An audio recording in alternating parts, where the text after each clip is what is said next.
actually what we have in mind is to have a bit of an intimate conversation tonight. So so you can even speak without a microphone. Would that be nice? But there's already 10 people online. So we're going to disappoint them a little bit. What we are going to do for everybody online, we're going to say many greetings from The Hague. Hello, goodbye. And we will come back to you tomorrow morning and brief you back about our plans for next year that we're going to talk about right now. So we can turn off the mic. We can turn off. It's already off. It was very quick. All right. And maybe just for starters, I realize it's very quick, but looking back at the past couple of days, what do you think we should absolutely repeat? What should be in the program next year again? What would you like to do?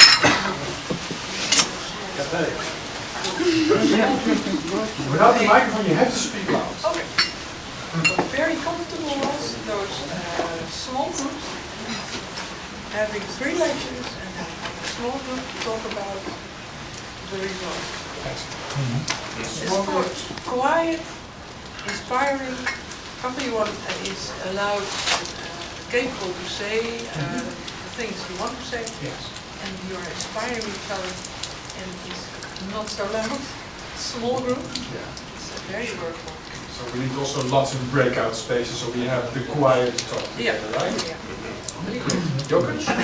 Can you check now if everyone has understood Nike? Because my class is nice, but do we hear each other well enough? So, a little. There's a reason for that. You can come closer because we have some seats. I think that would be a good idea. When you speak, just stand up. That makes it all a lot easier. You can hear me too, so we should be able to hear you as well. Yeah. All right? Good. Just raise your hand if you can't hear anything. Good. Good timing. It's not for not hearing you, but I was wondering whether you have a theme for the next year's conference. Do we have a theme for next year's conference? That's a very good question. So then only we can think of repeating something or not. Yes. So a team to prepare. Maybe Jan? Where's your team? Not team. Team. Thema. Oh yes, I have a team. Maybe, sorry. Okay, everything is going fast now, and we are much more, let's say, ahead compared with other years, because the location is already booked and we have the reservation. There was a very very preliminary idea, and say, why not starting together to study the secret doctrine? So it's a simple book. Everybody can start at home and study for himself. So, and then we can exchange. So that is something, but you know, that is just an idea. And of course, you can think about a lot of things around the secret doctrine. You can say, what is the application nowadays? Yeah? What is the validation of the information in it? What can we do with it? And so there are a lot of sub-themes and themes possible. But that is just, let's say, what was more or less, how you say that, coming up in the corridors. It's like a first idea. Discussion. First idea. But we are open for it. So if people have great plans and ideas, compare on what happens this year and last year and say, oh, why not do this and so on. Come up. Yeah? Let's hear it. Yeah, I like the idea, Batin, how to study the secret doctrine, exchange ideas, and more chocolate. Dutch chocolate. I think also when we talk about study of the secret doctrine, I think it would be very worthwhile also to look, to see how the various traditions approach the study of the secret doctrine. I know that I can speak for the RDR organization.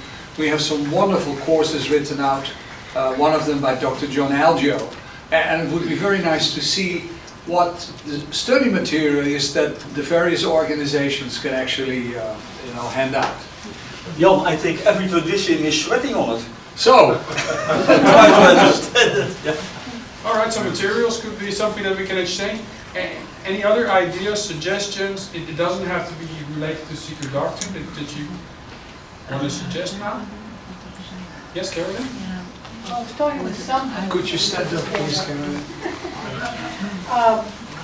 It really depends on who we want to attract to this.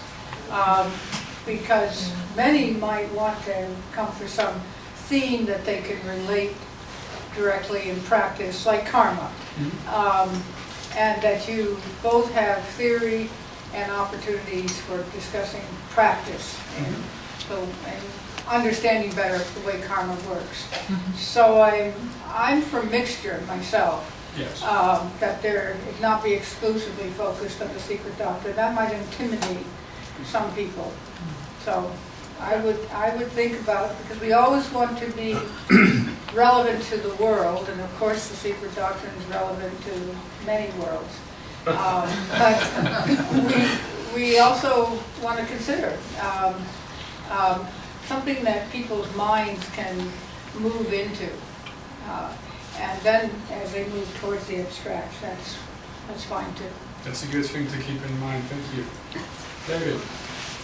I don't really have a suggestion as much as maybe we should think a little bit about the bridge between this year, what we've been doing up till now, a bridge toward next year. You know, something we can carry forward. I mean, we're always carrying the secret doctrine on our backs. So what you mean? What we take from this year Yeah, towards the next conference? yeah, that would be a way to look at it, like what you were saying. You know, something practical that we could apply through the secret doctrine, maybe. You know. Right. Anyway. Yes, Marijn? Maybe we can make a combination of the both ideas, and the theme should be how can we explain the secret doctrine to the public? Because we got to explain it ourselves. Yeah, there's a bridge.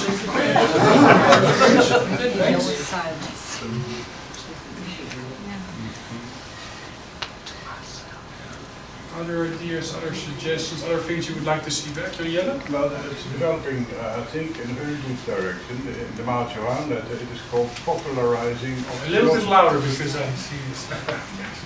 And it is developing in the right direction. I think in the Mahat Johan letter it is called popularizing theosophy.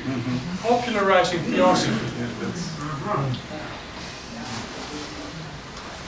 Yeah, if I might say something more, because you can divide it in how, because if you want to explain it, you have to study it first. Yes, of course. So you can make the combination, maybe one day how do we study it, and the other day how do we explain it. So Start to explain, popularize. Okay, yeah, thank you. Well, can I would even, I have this spontaneous thought on it. When I would start to explain or talk about the secret doctrine, I would always start with the 3 fundamental propositions. And maybe that could be a link to just an idea. Yeah? All right. That's another bridge. Thank you. Yes. I would just have a question. Was it more the meeting? The meetings have been more related to inter-theosophical communication. Is, as Carolyn was suggesting, the meeting more for the public? Or is it more for further intercommunication? Because that may help us funnel ideas in a particular direction. That's a good question. I would say that the suggestion of that Barnes did is a combination of both. How we study is maybe the answer on intercommunication, how we do it, and then how we bring it forward to the public would be well, how do you disseminate it? How can you explain it in such a way that maybe people come and can understand it? But would not that still be for us? Because we're studying it and then we're trying to figure out how to give it. And they don't want to know how we're giving it. they would want to know what it is. That's true. And so, just clarifying. But why just an extra day?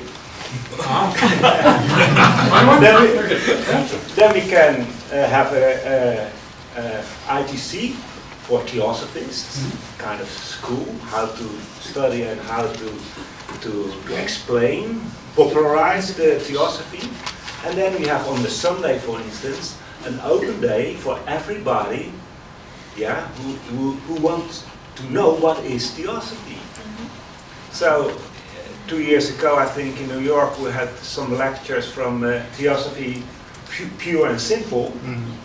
Well, that's our challenge. We have to make it as simple as possible and stay pure.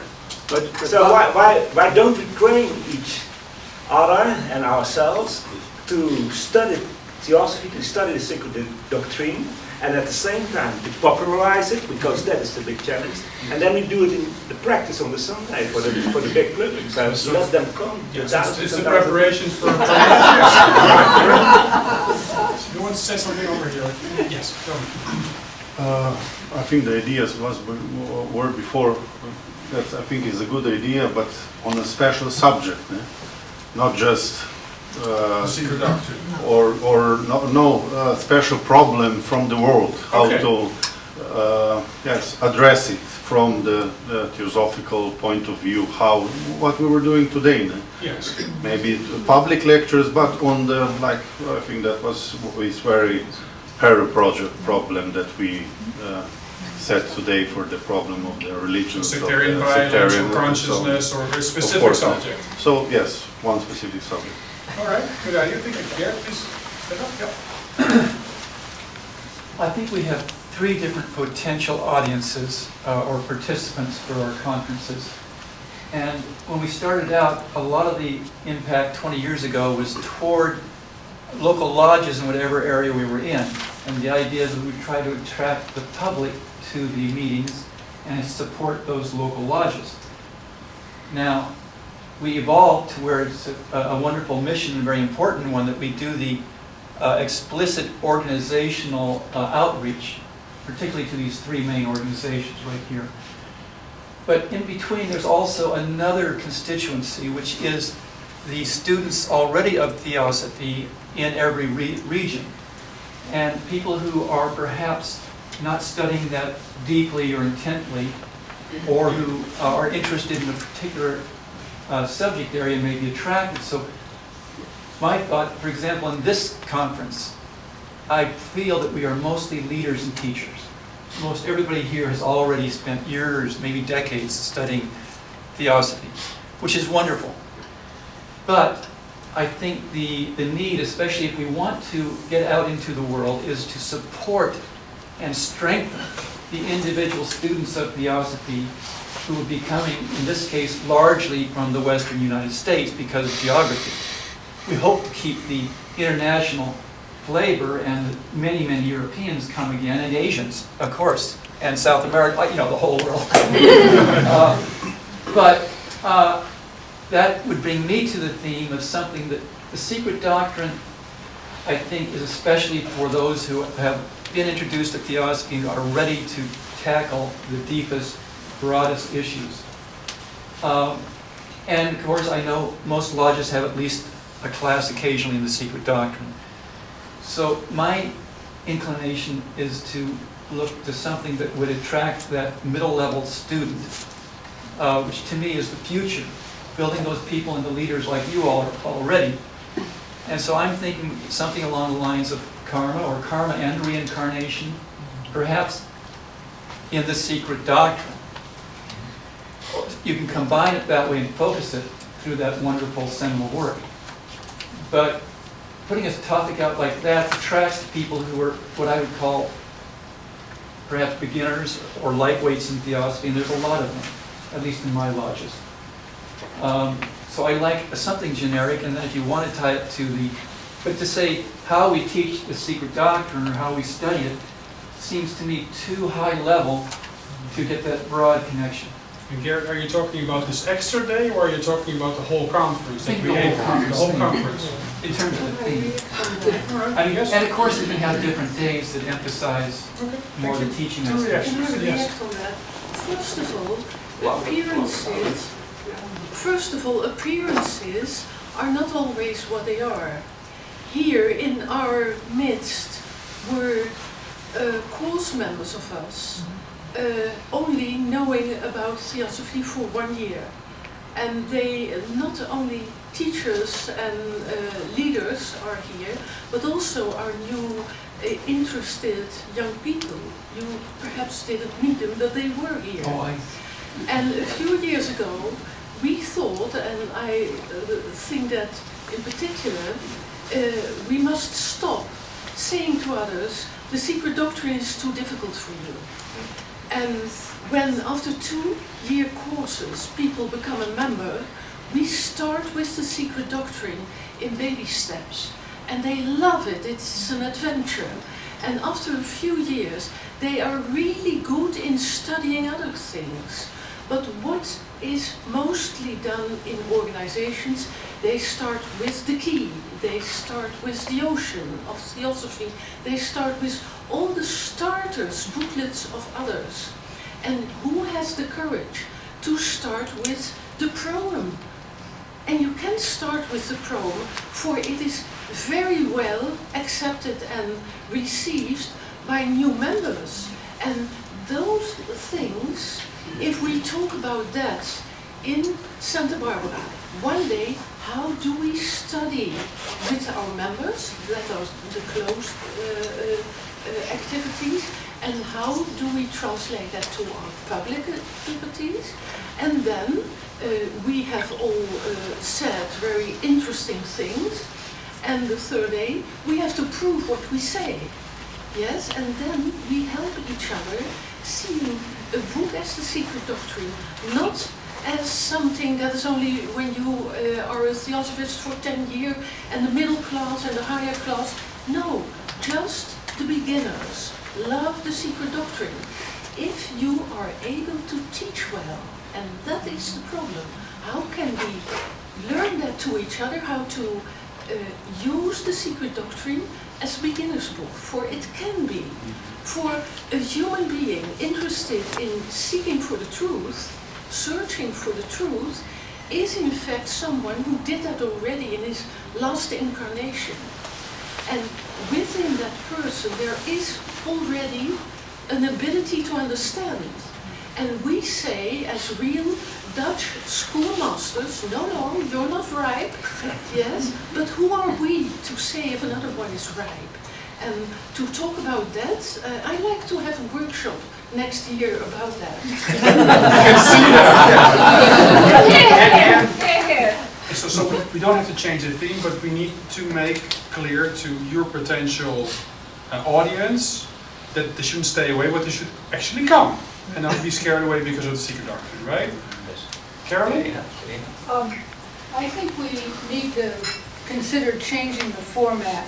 What I envision, and I'm more familiar with the location, is that we have early morning, maybe 8 a.m. or something, workshops, maybe 4 or 5 of them, and I do want the right and on the top of the secret doctrine. I want them to have an opportunity to really study at the level that they're ready to study. So maybe we have a series of different workshops. Some of them are more, without getting into a lot of discrimination and all that, but some people would feel more comfortable with a beginning secret doctrine. Some would want to, remember the secret doctrine isn't things like reincarnation, so we could have choices, but get that on in people want to participate in something like that. That might be intense, that might be challenging, early in the morning. And then you can work out your, lectures or different kinds of workshops and things like that. So I really want us to consider a change in format. Secondly... Just interrupt you for a second. Would the workshop be like a study group? Or Yeah, a study group. Okay. A study group, not a workshop. I actually don't like the term workshop because it gets to chaos. Okay, right, yeah. So it'd be study groups first, And then you can go to lectures and other small group things and all of that. I also think we ought to make sure that people have a chance to go out and enjoy Santa Barbara a late afternoon or something. There are some, at least two that I can think of, rooms, auditoriums downtown that are free. And so if we wanted to, we could do a public event. You know, I wouldn't say Sunday morning, it's harder to get into the library. But we could do an evening event, we could just pick that time. We could do a public event with no particular extra expense, less than $100. And that would be a way of maximizing exposure, so to speak, if you wanted to. All right. In terms of the SD, having worked the book table for many years, people love to grab the SD. I know it.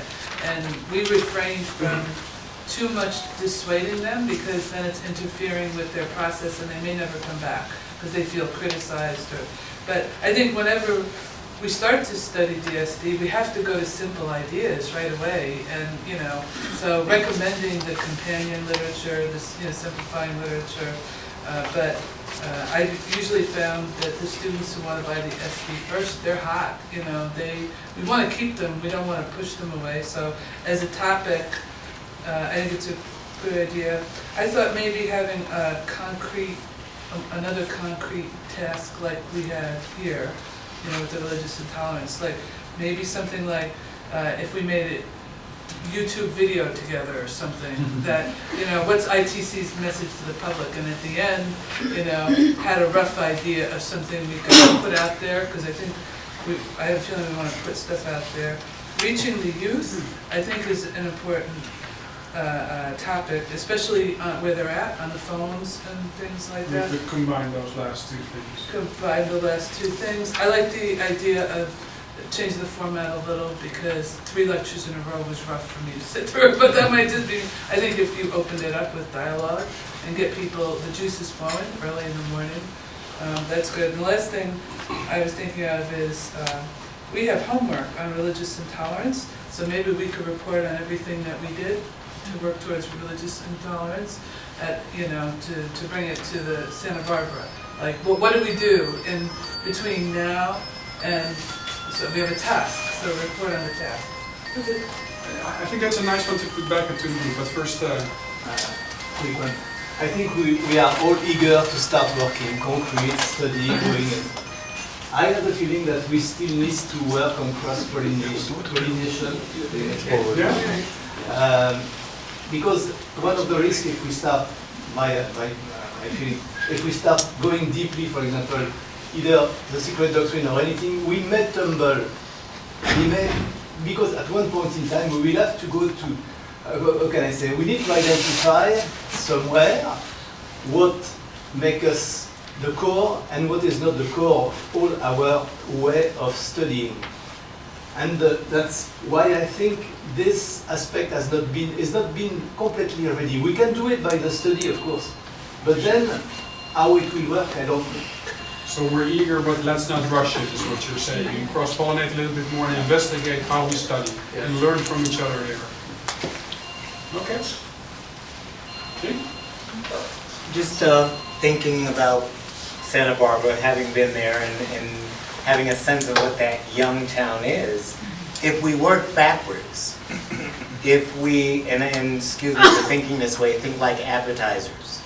You know, who's your audience in Santa Barbara in terms of public? This is not about inter-theosophical. This is about public. Who's your audience? Where's your target?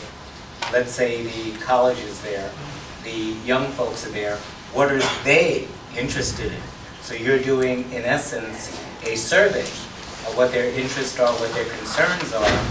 Then we are identifying their problems, their concerns, their interests. We can then look at it from a theosophical perspective.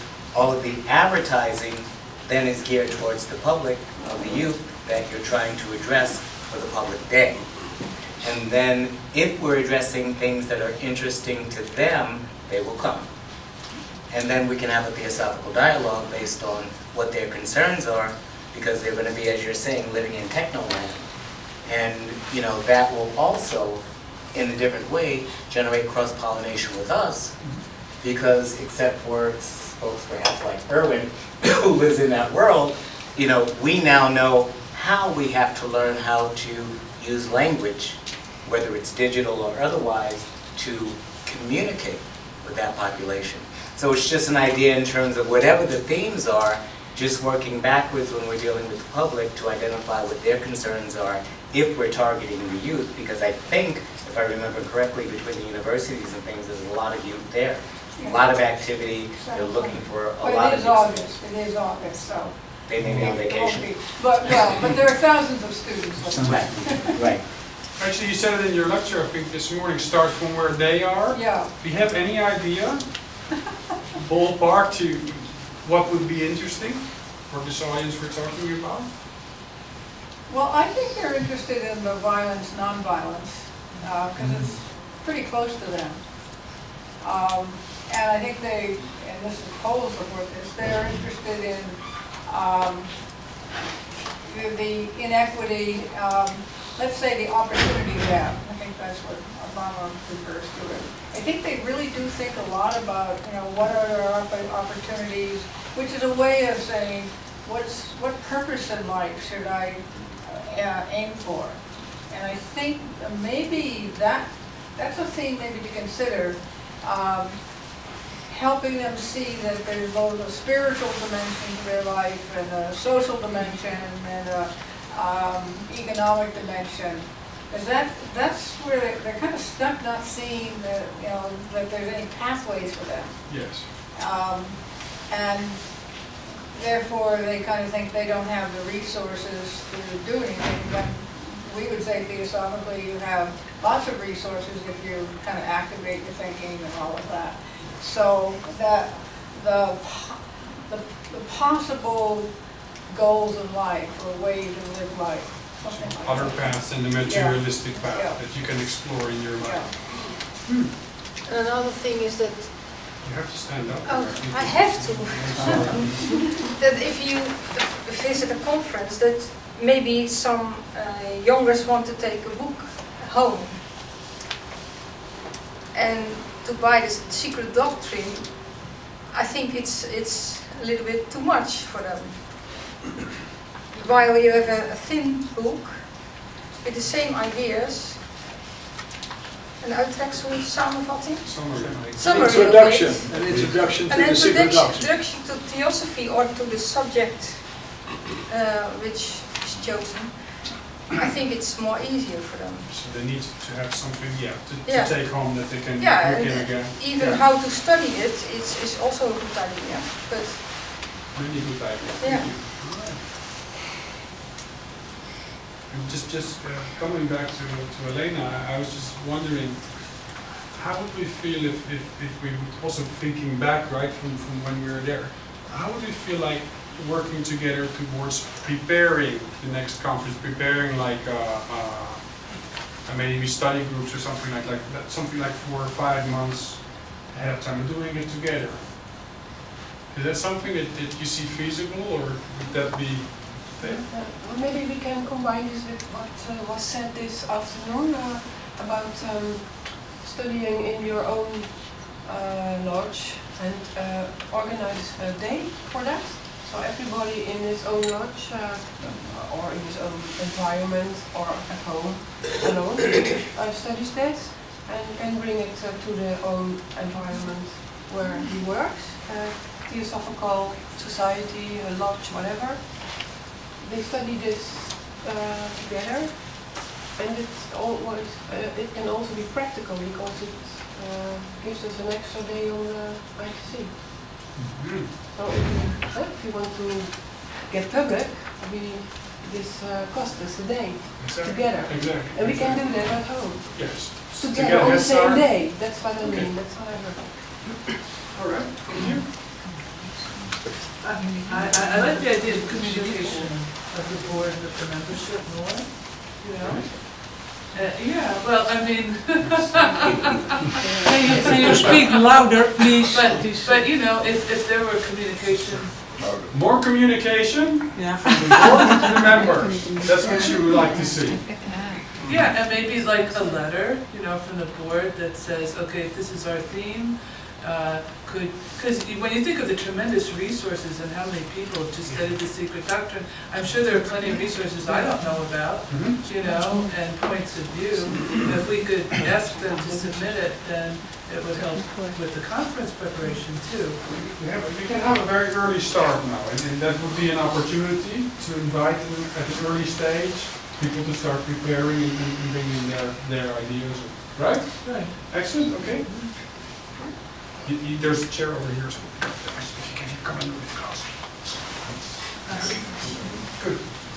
Marijn, we had some experiences with Joop and Judy Salzberg. Sorry, 2 years ago I think. Right. And we had, well, it was a very good cooperation. She wrote us some thoughts and then we had a meeting with Sky. Yeah, we had a Skype meeting with Judy. She had this presentation on, I think it was Atlantis. Atlantis, yeah. So she had drafted the first rough draft, and she was studying, and then she called me or she emailed me, and then we said we can also study, and then we have a Skype meeting. And we were there with some 6 or 7 people. And we had a very good talk with her. And then she actually, after that, she really started writing. Right. And I think we had some other contact. But then it was a very condensed, but very fruitful. And then she was very happy with it. But it requires a kind of mentality. And I'm serious about it. In the Point Loma lectures, are all made by a group of persons. One person is talking because you can talk with 3 or 4 or 5. But yeah, it's all collective work, and that requires something of the chela. Yeah, you have to work together like 5 fingers in one hand. So you have to, yeah. Sometimes your idea is not the best. So that requires something. But if you really want to make best lecture out of the whole of us, you have to do that like, I think you have to do it this way. So you have to work together with students from other organizations, and you have to make a draft, and the draft goes to the other ones, and sometimes something is skipped, and you know, and then you get really a nice presentation. Because that would be, Jacques, most helpful to do more cross-pollination, right? Exactly. That would be an example, a living example to identify the difference and the commonality of it. Can I ask you, what would you need to be able to do that? A real work group. An early work group? An early work group. That's an important point. And I think Skype is an easy way, but nothing can replace the one-to-one, especially at this stage where we start comparing the way to study. And we can do it again on the Skype, but I would recommend a physical work group, at least one meeting, probably 1 or 2 days, to start. Yeah. I think we had a good experience last year. We did the 2 lectures on science. Yeah. We had quite some contact by email then only. But in the end, you know, it was a very nicely tuned 2 lectures. So we are doing it already. That's what I want to say. Yeah. Science is less complex than philosophy. I think from a work perspective, working with international groups, what I learned is that the first contact is usually best when it's personal. But you already knew each other, I guess, from a previous conference, and then you have a bit of a head start, and it becomes easier to communicate. So but that's something to keep in mind for next year probably as well. Jan? I just want to underscore that this is a perfect format, but it does require commitment and discipline to really get it together. You know, we talk about it, we were lucky, and we had good people working on it. And to make this happen again, it's very easy to talk about it now. But you know, we have to be aware that it requires discipline, it requires commitment. But then, if these things are fulfilled, I think it would be a perfect format. I think it requires trust. It requires trust from the... Trust, yes, absolutely. Yeah. Freedom and trust. Yeah. So maybe now that you're talking, what would you need to get involved in a group preparing something for next year's conference? Yeah, that's a good question. Yes, no, it's motivation. It's enough, man. But I'm thinking now more from what Jacques first said, the question of tumbling, so I think it's yeah, like you said, maybe could be for someone could be too fast. So it's good to leave the free space for someone that maybe would like to keep his own corner a bit. On the other side, this is the idealistic, that when people can cooperate, when 2 or 3 are met in the name of the other. Someone said, I don't know, 2 days ago, that's the highest. But still leave it the possibility to choose or to form. So on the one side, maybe to find the teams, then find the people that would like cooperate. Or maybe this year it was nice that it was a team and then 3 persons totally freely came from different positions to the same team. And maybe some would like to still keep it his own approach, the other 2 would like to cooperate. I don't know, it's has to be tact a bit, what and how. We don't want to push it at the same time, we can experiment and see how it works, right? That would be good, I think that's my feeling. Great, thanks. Hi. Must have a lot of coffee. I was thinking for the newcomer day, if we have to invite the public, that I know we cover basic themes, but I was thinking maybe there's certain topics that draw a lot of people. And so if we pick something too like Atlantis, people are fascinated and they, as a draw in, as opposed to what is Theosophy, just dreams. I know at our lodge there are certain topics that draw the public naturally because they're really interested in the brain or whatever.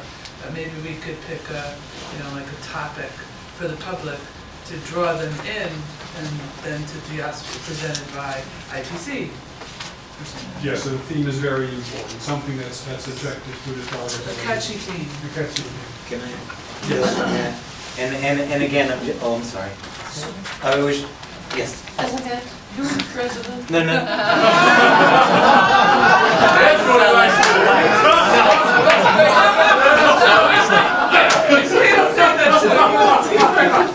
Now you go.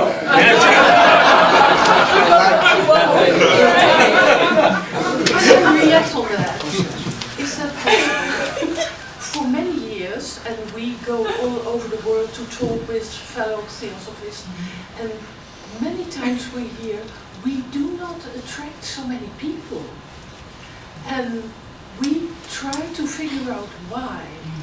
That is, you can give interesting topics, you can give attractive topics, you can give topics which reach the heart with life questions. And when people come with those deep questions within themselves, and Carolyn already talked about that, what are my opportunities in life? And when people come for those answers, and they find it in Theosophy, they are stayers and not clients. And that is the way Theosophy will grow again.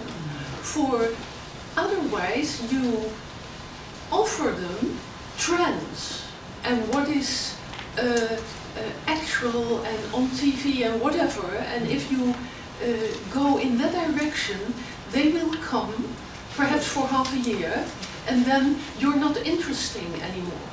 And if you give them really the answers you find in the Secret Doctrine, but also in other theosophical works, if you give them answers, you let them find their answers themselves, then something happens within them, and that is Theosophy. And Atlantis, I like it, but it is not giving me the answers, who am I? And what am I doing here? And how can I grow and be more myself? How can I expand what I really are? Those questions are very deep, and you can close that in very simple titles. You don't have to be so bombastic, but you can do it very simple. But you reach the heart and you reach their needs. And I think if we are able to do that, then we don't follow the television line or the newspaper line. No, we are really original, theosophical, and I would prefer that. So address the deep core issues and let them find their own answers. That is what they are looking for. Relevant. And other things, crystals, Atlantic, is interesting, but not life-changing. Now can I go? Okay. And I will say karmically, thank you. But based on what Helena said and what Joop said, the question then becomes, and specifically to Erwin or anyone of a like mind to Erwin, is there a way, and the answer is yes, but I don't know how. Is there a way?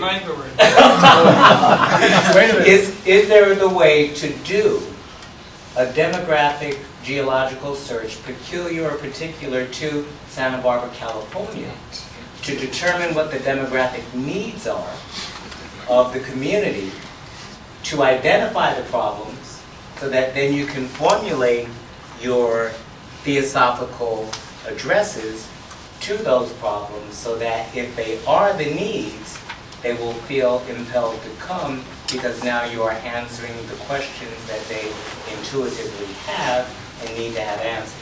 So it's just a question of that possibility.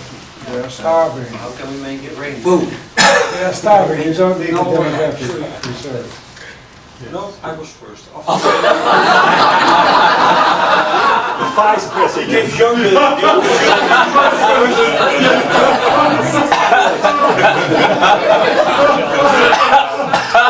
Okay. I think all the requirements we just received, I think that can be integrated. I think that is not a much of a problem. Cross-pollination from Hague can be done. Studying the secret doctrine can be done. Preparing ourselves to address it to the public can be done. And a good title, I think you have to give a cover around it, is always reincarnation and karma. So if you raise the title, what is my opportunities in life, then you can give nice explanations about karma and reincarnation, that you have to work for it and that you have to deal with all the things from the past as well, etc. So I think that there's no problem at all. Yeah. And so I think we have the possibility to just integrate it. It needs a little bit of working out.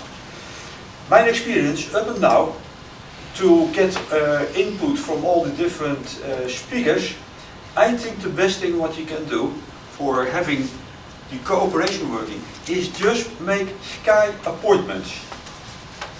If they are ready or not with their input, doesn't matter. We make a Sky appointment. And then we speak with each other. Skype, sorry. Skype.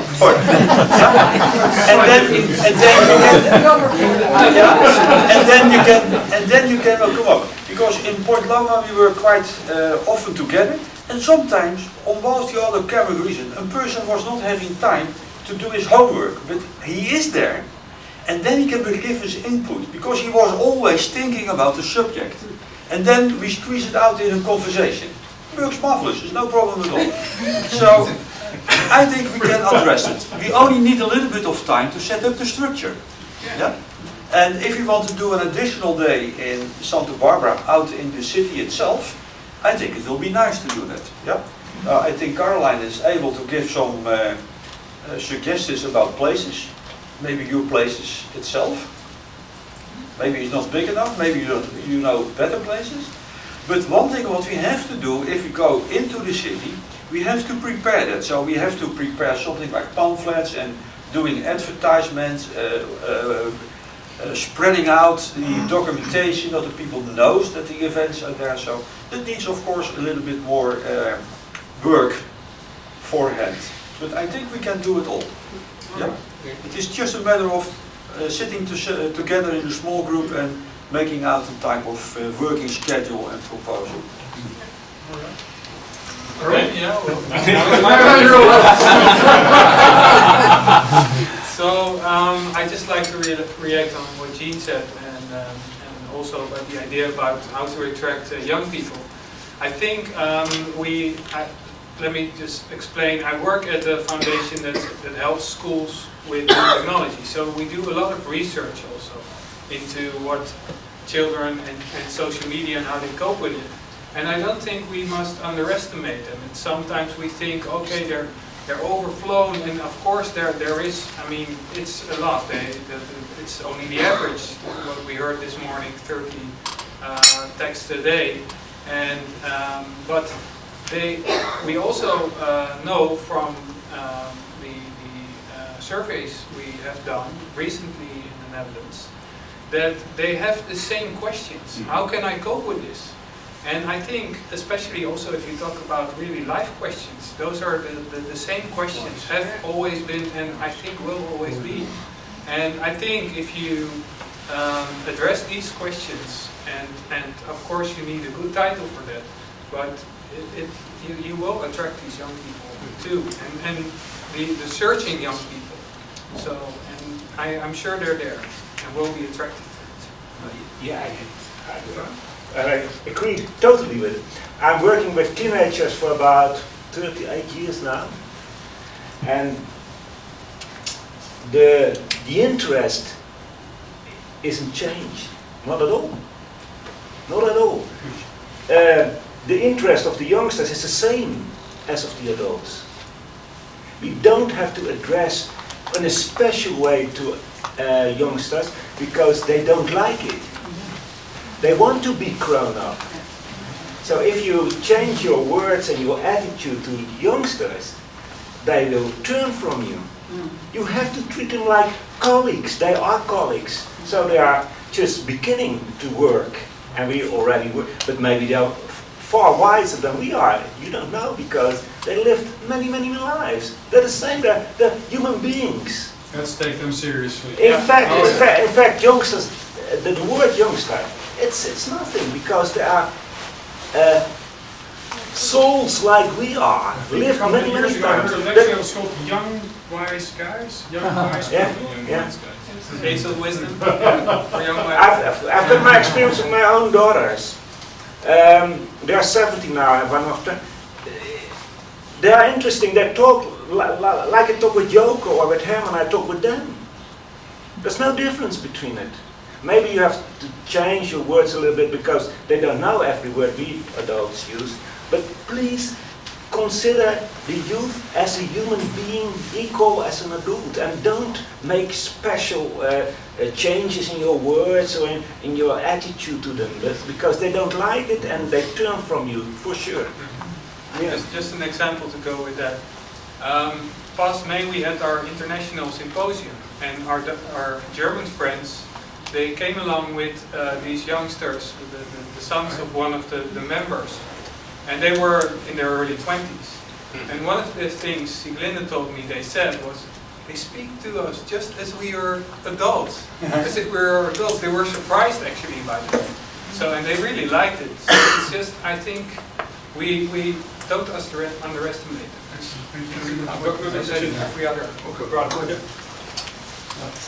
I think the way we are proceeding is very nice. We're on the point of finding what topics we will take. So today the other topic that we already discussed, religious intolerance and the consequent violence in the world. This may be one of the topics. I don't know from your survey whether this kind of a topic would also be relevant for the youth. But I think this is quite a relevant topic considering the present times. And that may be something that if we continue what we did here, and that might attract also young people. We thought of karma, reincarnation, and what is life questions. But this is something that they have faced with every day.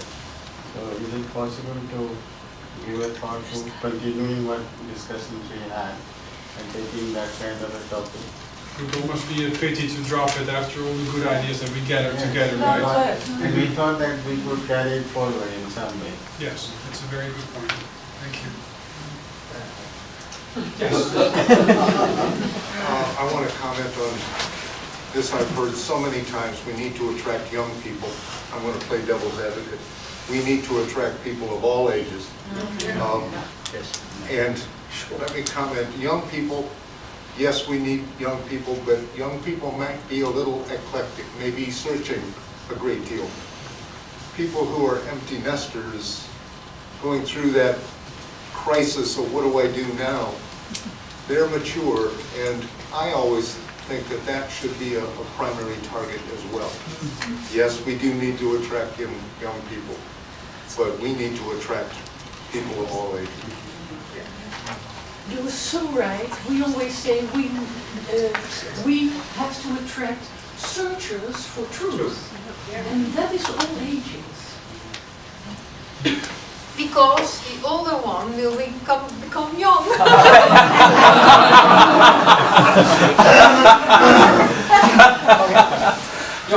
Just a very short comment, just to underscore that we are all old and young at the same time, and let's not forget that.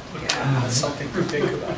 But just in line with what Erwin was talking about, and Barend, I'd just like to report to you that at this moment in Brazil, a sort of phenomenon is taking place. And we have a group of about 95 youngsters in between 20 and 30. And they had a kind of program, and if I translate it correctly from Portuguese, it was something, what a theosophical life has to offer to us.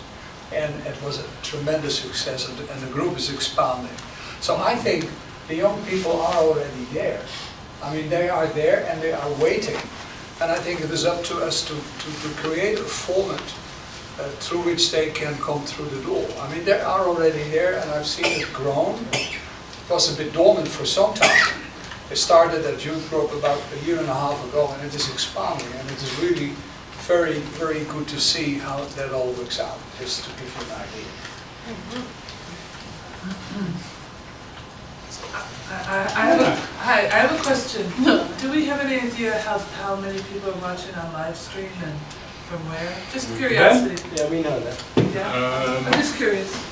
This conference was not so much watchers. Yesterday evening was 20 max. Very quickly it's going to 16 people, and not more as 10, 11. Some Thursday evening was 7. So it was not so much number of watchers. But there are a lot of people, not a lot, but more people are watching later, not on the same time. But how much that, I don't know. I saw 70 views, but what is views? Maybe they watch 1 second or the whole lecture of the whole broadcasting time. I don't know exactly. It's the beginning of the weekend, and I think that later on a lot of people will click and go to the archives, and that is a process that will go on for months and months and months. So even if we have a few viewers at this moment, that doesn't mean anything, and the views also don't mean anything. You just will have to add it up. At Britain they had some experience with that, and you then sound a bit disappointed because you saw only 11 people online. But it is not significant. What will be significant is what will be the end result after you have seen that it has been on the air for 6, 7, 8 months. How about time difference? Also, yes. Well, we're getting up, starting at 9 o'clock. California, they're sound asleep. Right. The most important is the quality of those 11 people.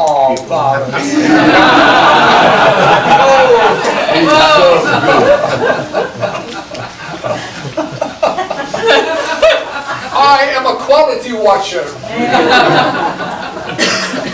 Well, Ben can track that, don't you know that? Sorry, I said those 11 people watching, maybe our family.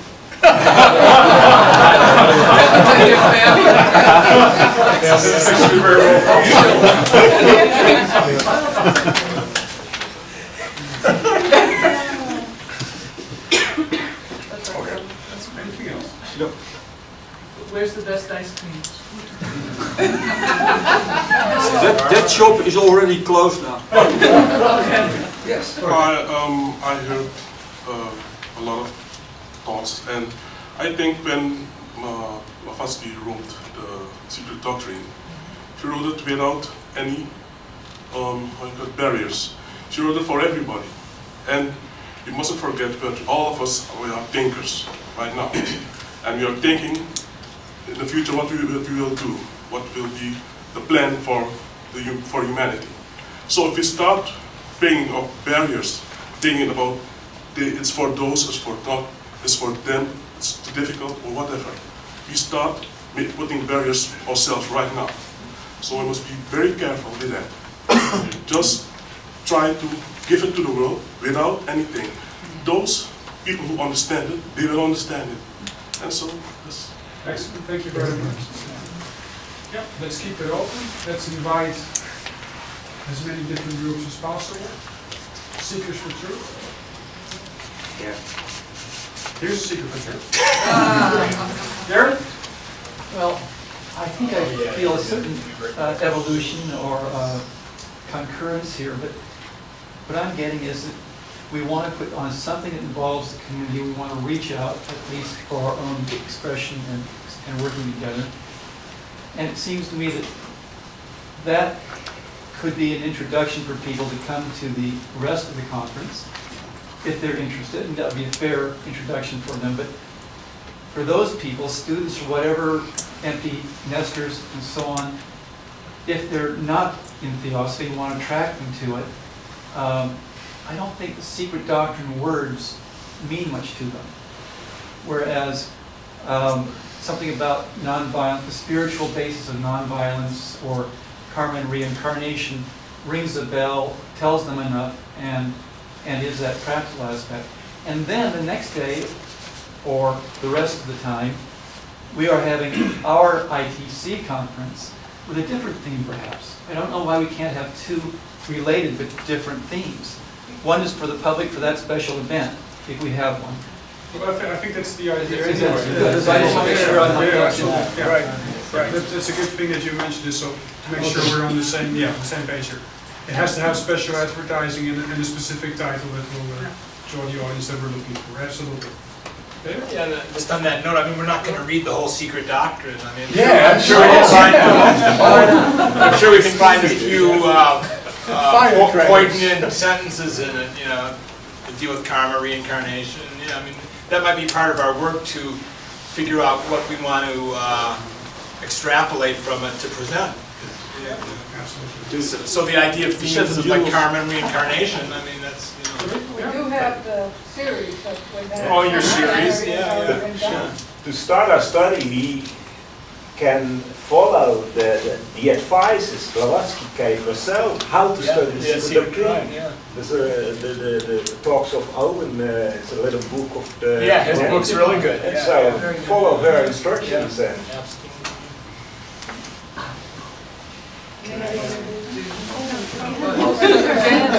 Oh, yeah, oh, again?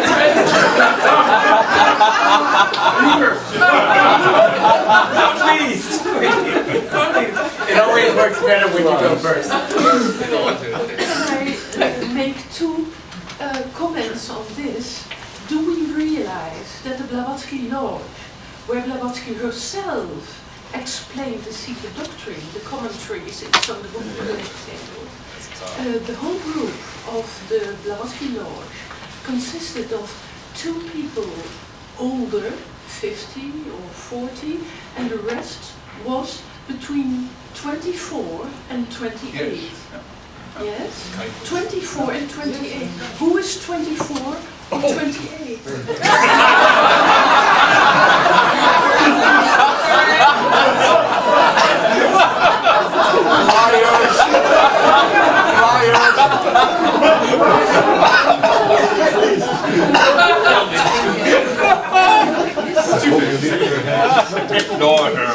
If we concentrate on how to use the secret doctrine in our study with members and in our public work, how do you use the secret doctrine? And we have so many cross-pollinating examples of that, that for a simple lecture on wealth and poverty. Yes, that's one of the main questions in life. That you could take the whole teaching of God's monads and atoms. Blavatsky wrote in The Secret Doctrine, if you do that, you can make a beautiful lecture about the illusion of wealth and the need to do something about poverty. But to do that, that is cross-pollination. We can learn from each other. And I'm sure in all the other organizations are examples like that. And I do like to hear them. Yes. And I took that from The Secret Doctrine and not from the simpler books. Yes, I hope we can do that for a day or perhaps 2. I think we're all looking forward to that Yes. actually. Yes, thank you. I totally agree with Jacques. The cross-pollination isn't yet over. No, hopefully not. You can go first too. Please. When are we going to India?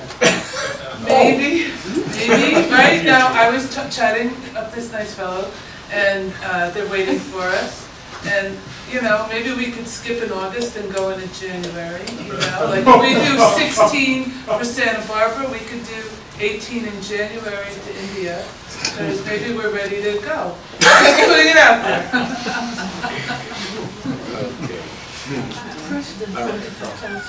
Yes, you're next. You're next. Oh, all right. Okay. You're wrong. I beg your pardon, and I ask for your forgiveness, but this is a little weird, and it actually arose from the cafe.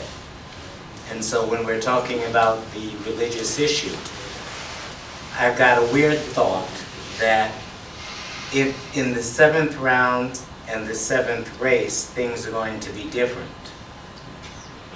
how can we challenge ourselves to imagine what that would be then, which is again way beyond the 2,000 years, in order to understand what religious thought would present itself as then. And to help us along that way, I'm thinking of if we dealt with the commonalities to engage in dialogue, to minimize the strife, that's, and I'm stuck on Joy Mills, duality versus polarity. How do we understand the polar situation of religious strife to bring it together to fertilize cross-pollination again, to create a vehicle, because that's what religion is, a vehicle that expresses the ideas in a universal way that everyone needs so that there's nothing to fight about.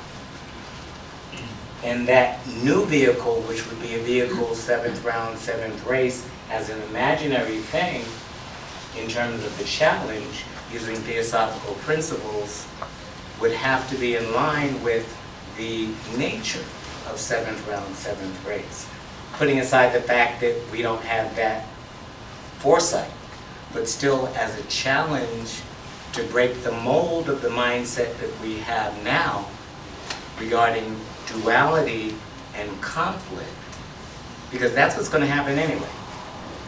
And she talks about that in terms of the mixing of the DNA, even in regards to the races. And it's already happening. So the question is, can we feel the pulse and recognize what that vehicle for these truths would be that would bind humanity in that polarity way, such that the strife wouldn't be there. Just as a further problem for us to work on in terms of dialogue. So, I mean, that was just a thought for continuing this religious strife concern. An exercise in thought. Right. Yes. Right. I noticed that you're the one taking notes. I hope you put this one down as well. I did not. Seriously. Do it, James. Yeah. Do it. Do it, do it.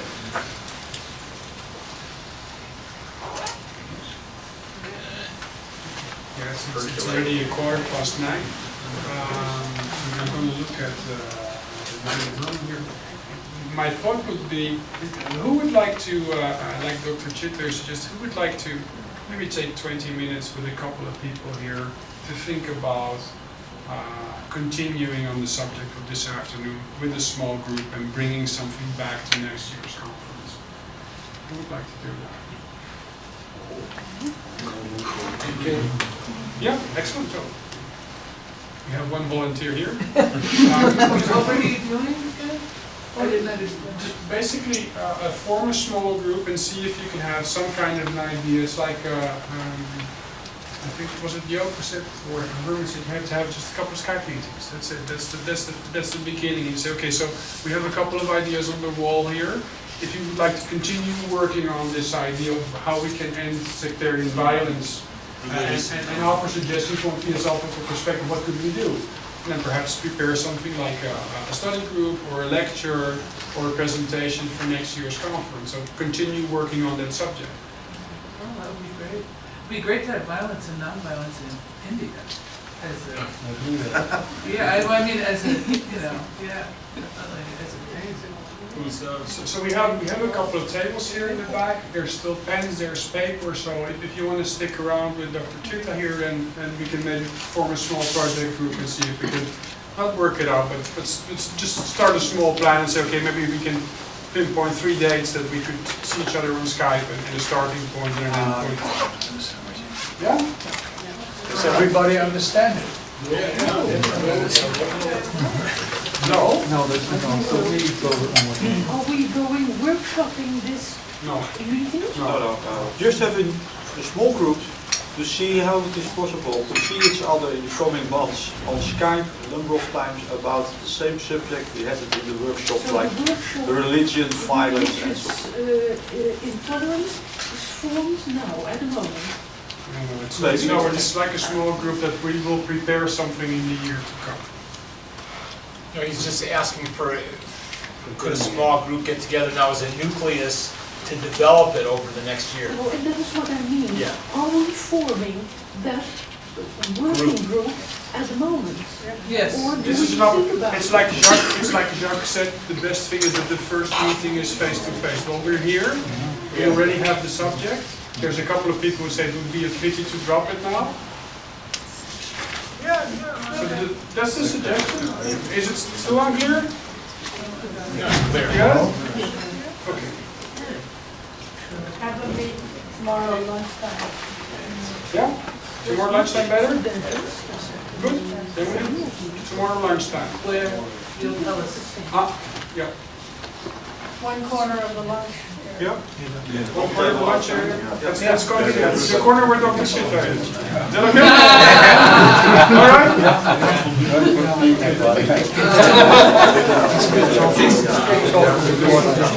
else you guys would like to say? 9 o'clock tomorrow. 9 o'clock tomorrow? And Jan is going to teach you one more very important No. I'm not going to teach you to say Schwindelkaas or something else. I'm out of vocabulary, but I have to tell them good night, right? Because for those who would like to talk a little bit more about what you have been talking about, please do go ahead. If you would like to go and stretch your legs and watch a little bit of television, do the same thing. I've been trying to teach you some Dutch, but I think we skip it for tonight. I'll have a nice word for tomorrow. Okay? I thank you very much for your fantastic participation. I think Marijn did a wonderful job. We all already applauded for them. The people on the cameras and the folks there on the sound and the mixing panels, and it all was possible because of your participation. And I think, we are getting a bit accustomed to all this. And I was just having dinner with some friends of mine, and actually it's very touching what is happening. And if you have been working on it for so long as we have, then these days pass by so very quickly. But I think we have gone a step further, and I think that you can honestly say that what is happening here is really very special, and it's all because of you. And I want you to sleep on that tonight. Sleep well.